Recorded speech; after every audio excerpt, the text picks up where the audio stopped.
Teman-teman sekalian, jadikan Ramadan momentum untuk bisa bersedekah. Sedekah adalah pangkal kaya. Kapitalis mengatakan bahwasanya menabung pangkal kaya. Saya ingin mengajak teman-teman, mulai sekarang jangan belikan celengan lagi anak kita. Membelikan celengan anak-anak ini membiasakan mereka bakhil, penyakit jiwa, pelit. Bahkan sampai kalau kita kasih uang dimasukkan ke celengannya, kakaknya pun atau adiknya pegang celengan, dia bisa marah. Kapitalis mengatakan menabung pangkal kaya, Islam mengatakan sedekah pangkal kaya. Kira-kira ketemu nggak? Yang satu bilang simpan, yang satu bilang memberi, nggak akan ketemu.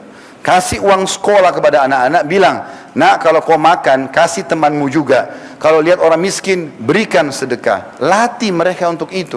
Dan dikatakan dalam hadis Bukhari Muslim, Nabi SAW sangat dermawan, dan lebih dermawan lagi di bulan Ramadan. Jadikan momen ini tepat sekali. Dan sedekah teman-teman pangkal kaya. Nggak usah cari resep yang lain. Teman-teman di sini yang buka usaha, teman-teman yang membuka usaha pun di luar daripada Kalibata City ini, teman-teman sekalian, resep sederhana. Grafik, usaha mau naik, kami pun praktisi lapangan. Dan saya sudah praktikin, buktinya sangat banyak. Sedekah pangkal kaya. Sedekah, berikan. Yang sudah sering sedekah 10.000, sekarang mulai 100.000. Yang sudah 100.000, sedekah 1 juta. Yang 1 juta, sedekah 10 juta. Tidak akan berkembang kecuali kita mulai dengan jumlah yang lebih kecil. Makin besar kita sedekahkan, makin besar juga balasan dari Allah. Dengarkan hadis Bukhari, hadis Qudsi. Kata Nabi SAW, Allah berfirman, Ya ibn Adam, unfik alaik. Wahai anak Adam, berinfaklah, maka aku akan berinfak kepadamu. Dari salah satu hal yang dilatih di Ramadan adalah berinfak ini, dengan cara melipat gandakan pahala puasa kita, yaitu membuka puasakan orang. Tadi kita dengar sama-sama pengurus masjid mengatakan 900 orang yang buka puasa. Ini luar biasa teman-teman sekalian, jumlah yang fantastis. Kalau Anda menyumbang air mineral saja, tidak usah jauh-jauh, Masjid Nurullah datang, kalau pengurus masih butuh kasih. 1 dus air mineral harganya maksimal Rp30.000, isinya 48 gelas. Anggap Anda lengkapkan jadi 50 gelas. Lalu Anda sumbangkan sehari 1 dus saja, berarti 50 gelas. Itu cuma Rp30.000. Artinya hari itu Anda akan panen 51 pahala puasa. Anda 1 dan 50 orang lain. Bagaimana kalau kita sumbang 2 dus, 3 dus, atau bahkan 900 orang itu semua Anda pegang? Berapa banyak pahala kita bisa dapatkan? Berarti kita dapat 901 pahala pada hari itu, padahal kita cuma 1 hari puasa. Ini luar biasa. Mungkin Anda mengatakan, Ustaz, tidak semuanya orang bisa buka puasakan orang. Subhanallah, sahabat sudah tanya itu. Dan para sahabat mengatakan dalam hadis sahih, ya Rasulullah, tidak semua orang bisa buka puasakan orang lain. Karena yang dibayangkan sahabat mungkin seperti seseorang dari kita membayangkan nasi campur yang lengkap, biayanya 30.000 satu orang. Maka apa jawaban Nabi SAW?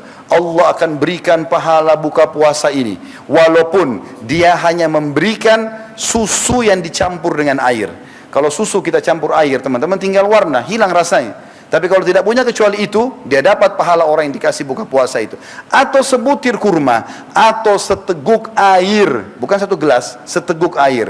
Dan apa kata Nabi SAW? Dan siapa yang memberikan seteguk air bagi orang yang berbuka puasa, Allah akan memberikan dia seteguk air dari telagaku pada hari kiamat, yang dia tidak akan pernah haus sampai masuk ke dalam surga. Kesempatan emas.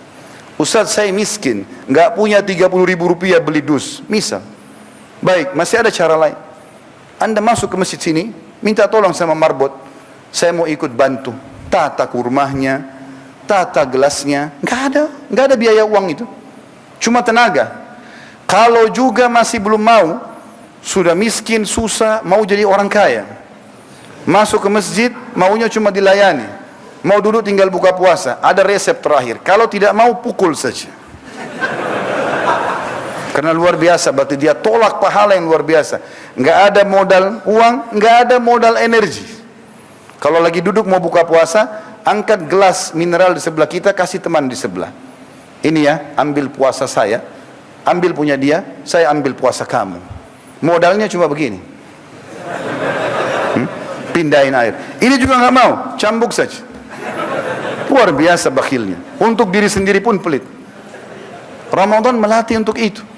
Di Madinah, teman-teman, saya tetesin air mata tahun 90, saya datang gara-gara itu. Turun di Masjid Nabawi, saya dipeluk sama satu orang. Saya lihat mukanya, saya nggak kenal. Lalu saya tahu waktu dia bisikin kuping saya, dia mengatakan, akhi, padahal saya nggak kenal. Tolong buka puasa di tempat saya. Setiap Ramadan di Madinah begitu. 1 bulan penuh.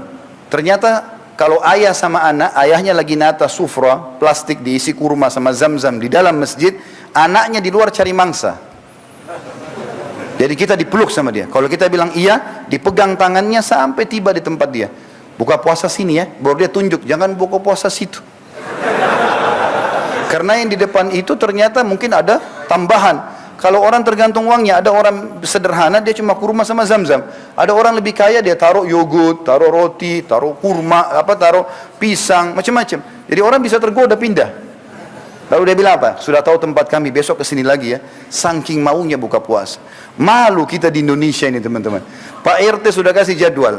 Bapak ini, ibu ini, 1 bulan kadang-kadang cuma dapat 1 kali giliran nyumbang untuk masjid. Tiba gilirannya masih bertanya, oh sudah tiba giliran saya ya. Seakan-akan aneh kenapa tiba gilirannya buka puasain orang. La haula wala quwata illa billah. Semestinya tidak usah tunggu, segera ini. Teman-teman yang punya mobil, punya motor, yang kerja di luar, bawa air mineral di motor dan mobil. Bungkus kurma kecil-kecil, bagi. Sering kali saya pulang pengajian sore Ramadan, macet. Orang nggak punya makanan buka puasa. Bagi-bagi 10 orang aja. Mungkin dari 10 orang itu yang lewat di pinggir jalan, subhanallah. Di antara mereka ada 1 ahli Al-Quran, ahli ibadah. Antum panen pahalanya sehari itu. Mungkin teman-teman itu ibadah terakhir kita. Allahu a'lam. Berbuat ibadah. Saat ibadah datang kesempatannya, tugas kita eksekusi. Bukan negosiasi. Azan, eksekusi langsung. Sholat. Syaitan bisikin. Negosiasi syaitan tuh. Tidak usah di sini, masjid sana saja, waktu masih panjang. Kadang-kadang kita akhirnya kita ke sana masbuk 1 rakaat. Orang miskin minta, kita eksekusi, kasih langsung. Syaitan bisikin, itu orang mampu, anak pinjaman, kakinya palsu. Dusta semua syaitan ini, supaya kita tidak sedekah. Jangan negosiasi, eksekusi langsung. Jalankan kebaikan-kebaikan teman-teman. Dan Ramadan melatih kita untuk itu.